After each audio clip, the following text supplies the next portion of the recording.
Hey there, hi, welcome to the channel. I am Garrett and thank you for spending some time with me today because we have got to talk, a little gossip sesh, if you will, about what is out, the trends that are just vanishing, okay? They're disappearing before our eyes in 2026 and what is taking place instead, and I'm excited about it. So the first trend that I am noticing that I honestly, on social media, I follow a lot of people that are doing interior design and home makeovers and all of this stuff. I prefer to follow a novice home decorator because honestly, there's more creativity there than in like a designer who's like, oh, my style is the best. Like, it's not even good. Like, what are you talking about? Beside the point. I am seeing almost no one do all neutral.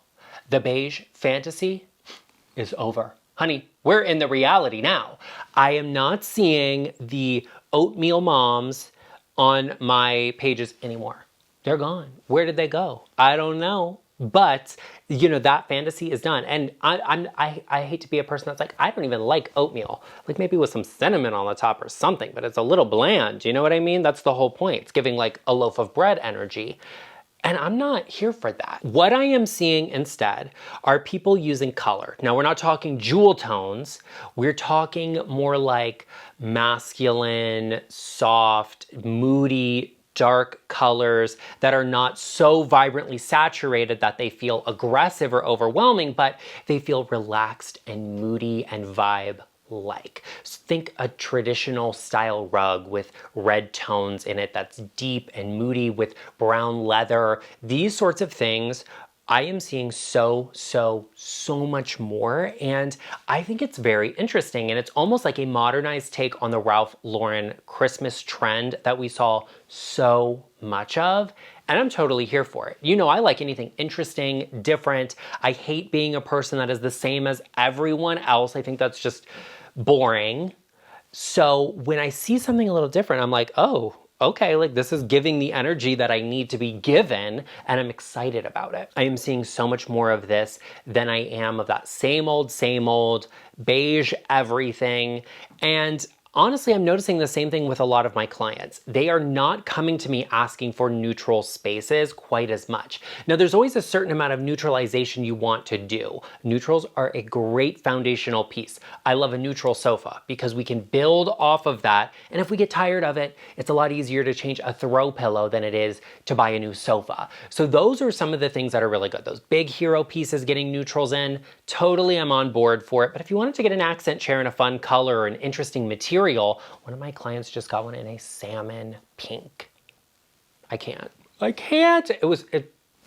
So inspired. These tones and colors are like the most interesting. They are giving me everything, revitalizing the interior design community or situation, and it's so exciting. The next thing that is out that I really am not seeing so much of is luxury design. And what I mean by luxury design, there's different levels to that, right? There's things that make your home look luxurious and make it look beautiful, which I think is a well-designed and intentional space. Not necessarily about the walls being covered in slabs of marble and all of this stuff.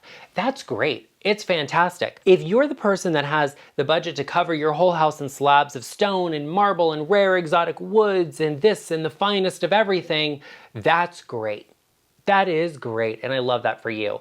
If you're a normal person and you want your home to be beautiful and comfortable, I would say that luxury is not about expense. It's not about how much money you're spending on something. It is a look and a feel, it's an aesthetic, and you can put principles into place to get your home to feel luxurious. But what is very in right now, and what I see so many more people doing, is stopping this whole thing of like trying to have this ultra luxury and it look expensive in all of this space. And they're just focusing in on spaces that are homey, that are comfortable, that are intentionally designed and beautiful. And by that I mean getting a piece of artwork that fits correctly, using softer furnishings, a more comfortable style of sofas. Those sorts of things are gonna make your space look more comfortable and look more layered and lived in than just intentionally luxurious. Because think about it, a lot of these luxury spaces are gorgeous, they are beautiful, they look like hotel lobbies. That's not something that says comfortable to me. A highly structured chair doesn't look like I'm sinking into it and enjoying a conversation with my friends for a couple of hours in it. Okay, it's not giving that. So many people are moving away from that sort of aesthetic or goal or whatever, and they are embracing working in spaces that already have a lot of the elements they want in it. Like, there's something luxurious about having wood floors. Okay, like I would say that's highly luxurious. Just because it's not slabs of marble or rare exotic stuff and like all of this crazy detail and pattern and everything in it doesn't mean it can't be luxurious. And that's what I'm seeing so much more of. A well-designed and intentional space that feels comfortable and welcoming always is going to be timeless and in, and is going to be something people enjoy and they want to be in, a space that looks good. And it's a really big focus on timelessness because styles come in and out. Okay, if you like this ultra luxury style, that's great. And maybe it is your personal style. But a lot of people said the same thing about, really these sort of like country style colonial homes or mid-century homes. And that was sort of a trend that people are moving away from now. Not that I'm saying people are moving away from mid-century homes, because we love them and those country style colonial homes can be great if that's your personal style. Just make sure this is before you overcommit to it. Now, it's difficult to design your home no matter what style you're after or what you're doing, and putting in some of those best practices into place. Like, I could sit here and talk to you for 4, 5, 6, I could talk to you all day, however many hours I needed to, about how to make your home look more luxurious. So if you need that design advice for your space personally about how to make it look better for your home, specifically your home, I've got you covered. You could always book a one-on-one virtual consultation with me. We will meet in a FaceTime-like call together where you can show me around your home. You can ask me any questions you want the answers to, design-wise anyway, and I will answer them for you. Be sure you head to the description box down below and book a call with me, or go to intro.co/GarrettLeChic, and I will see you over there. A trend that is out in 2026 that so many people are gonna be like, no, don't tell me that, is white oak. I've talked about this before. White oak is great, but when you take it to an extreme level, it becomes so trendy. And by that extreme level, I mean this sort of like gray or whitewashed white oak. If it's too light, if it looks too white, it's just so trendy. It's just not timeless. It looks so coastal, and if you don't live near a beach, like, what are you even doing? It just doesn't make full sense. White oak inherently has a warm tone to it. And when you try and beat out that warm tone, it just becomes difficult and it's not timeless. What is more timeless, and what I am seeing so many more people doing and embracing in their homes, is walnut. Walnut is both a wood and it is a stain color. And you can get a little bit of both. Like, I have a lot of mahogany pieces in my home that have a walnut stain on them. So you get the flame pattern of the veneer mahogany with the warmer brown tone of walnut. Love that, love that. You can do like a mahogany stain that's a little more red too. But walnut is very in, both the wood and the stain, because it has depth, it has richness, it has warmth to it. A lot of people think walnut is very red. It's not necessarily. It depends on the stain that's on it, right? And how that looks. Ultra white, like bleached oak, don't put that in your house. Don't do it. It is so trendy. It honestly, like, after it was in for like 4 months, I was already sick of it because it's such a trend-driven thing. Those sorts of trends that are really ultra like commitments and super expensive too, like oak is probably one of the most expensive woods you could get right now for your home. It's not worth it. It's not worth doing because it will become dated at some point. You will want to change it out. White oak is one of those things that it's a great material and it's beautiful, and I respect it so much when it's done well. And when it's not done well, it's kind of like, ooh, it's a mess. And you don't want to be the person that has that in your house after making the commitment price-wise to white oak. Don't be that person. Something that is very interesting to me and is a trend that is out is decorating around a style or like an era of design, right? So we see a lot of like colonial, of mid-century, contemporary, like all of those things are sort of falling to the wayside. People are either curating spaces based on a mix of styles that they like, or what I see so many people, especially millennials doing, are cinematic interiors. So when you decorate in a specific style or era of design, the space can kind of feel a little bit like a time capsule. You have the opportunity to do something that's really experience oriented. And we've all heard this, right? Like, people love experiences, or younger people especially are spending more money on traveling and experiences with their friends and those sorts of things. Why would that not extend to interiors? And that's where you see a lot of things like the Ralph Lauren aesthetic, the Nancy Meyers design style, because those are very cinematic, right? Like Nancy Meyers is literally a director. So of course her spaces and movies and stuff feel cinematic. And I love all of these styles. And you know, a lot of these movies and these experiences and things are reminiscent of a person.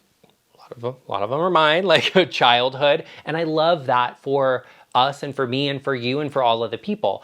If you've ever been somewhere to a hotel that inspires you, you have gone somewhere, you have seen a show or a movie or a play, even images, there's a lot of drama that's put into them and a lot of intention with the materials chosen, because the surroundings become almost like the museum and the people in it are the pieces of art. But these cinematic interiors are the next wave. And a lot of times this can just be really like, I found this cool antique and I'm designing everything around this one piece.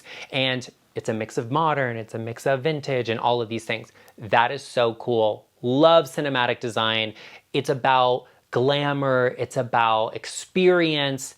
And I think that's really cool. Something else that would be so cool at the moment is if you appreciated the fact you made it this far in the video and you recognize the value in the content and hit subscribe and joined us, become a part of our GarrettLeChic family of design lovers. We make 2 videos every week all about interior design and what to do, what to look out for in your home. If you're passionate about it, subscribe. If you're not passionate about it, but you need help with your home, subscribe. This is the place for you. You found it. Welcome home, sweetie. Also take a moment, give this video a like and give it a little bit of hype so it gets shared across the platform, so some of the people that have some of these data trends that need to go can learn the reality of their situation and get it corrected. And I love that for them. Oh, and by the way, you can also pull out your smartphone and scan this QR code right here that will take you directly to my channel page and make it much easier for you to join us. And we would love to have you here, so be sure you do. That's all. Another trend that is officially out in 2026 that I don't want to see anymore, kind of, are pattern drapes. Pattern drapes work almost exclusively in homes that are traditional style, whether that is colonial, I don't even like them in colonial, maybe more like cottage inspired spaces. That's where I think a pattern drape works. No matter what the pattern is, I think that's the only place it works. Every other design, I really think you need to do a solid drape. And the thing about a pattern drape is a lot of people see it and they're like, oh yeah, this is great because it's custom, like you have to have it made and everything custom is good, right? Just, it was expensive, it's great design. No.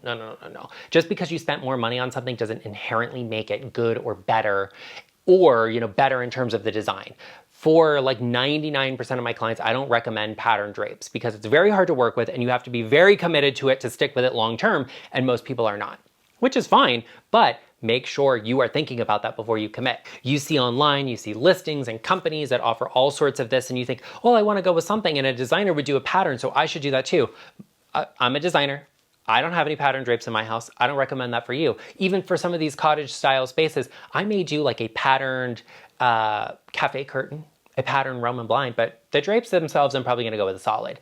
Here is the difficult part. When you have a modern space, we mix pattern in through maybe a rug, maybe an accent pillow, but for the most part, we want solids so that the space feels soft and so our eye can move over it smoothly and easily. And when you incorporate patterns into your space, you have a certain level of intensity you have to match in pretty much everything. The wall color, the pattern on the rug, the actual wood tone. Like it's very hard to mix a pattern drape with light colored woods because we need more saturation and density to ground that out. Pattern drapes are not for modern spaces. Stop doing them. It's out officially. I have canceled it. So I hate to say like, you have to do what I say, but in this instance, you have to do what I say. Love that for you. Another trend that I'm calling it is officially out for 2026. I don't want to see any more of it. I don't see a lot of it now, but I am still seeing some and I'm over it, is lime wash. Lime wash is on its way out. The only people who were ever doing lime wash really were like DIYers that were doing it themselves. Or maybe you had some people who are really inspired by that, like Bali minimalist style design, which I appreciate that, but that's not really maybe like the most major popular style right now. If you like that whole like all neutrals, everything interior, maybe line wash is for you. Good for you. Love that for you. Not for me, not for most people. I can tell you that I've only ever had one client where I've actually recommended a lime wash, and that was actually because they had a fireplace that was concrete that had been painted. I said if you wanted it to look like concrete again, so it actually matched the other concrete columns, you could lime wash it because that inherently looks like concrete. Like really bad lime wash looks like concrete. So I was like, you could do that. And I don't know if they actually did it or not, but it was an interesting idea. One time I've ever recommended it because it's a big commitment. It's a lot. It's very expensive and time consuming. And if you've not done it and you're not willing to test it out, it usually doesn't come out looking very good. It looks splotchy, it can look very bad. So I'm just not a big fan of lime wash. I think it's more complicated and difficult than it's worth. Finding someone who can professionally do that is additionally very expensive to make it look good. And a lot of the DIYers, they're using very neutral and light tones of this where it's hard to mess them up, but it's also a lot of work. It's like back-breaking work. You have to like take a brush and go like this and this and this all over the place, and you have to do it fast. I think it's way too much work, just way too much work. For my clients that I think something like that could work for, I'm just gonna go with like a plastery kind of style neutral paint color. It's as simple as that. Do it in a flat finish, a neutral, maybe you could get away with an eggshell, but a flat finish is gonna have that more of that like soft plastery look in a neutral color. Boom. That's fine, and it's literally nowhere near as difficult or as expensive to do. Well, there you have it, everyone. I hope you enjoyed, and you are going to be shocked. You will not believe about some of the dated trends that are coming back. I couldn't myself, but I still made the video so you'd know, and you can check that out right here. Be sure you check it out, and I will see you over there.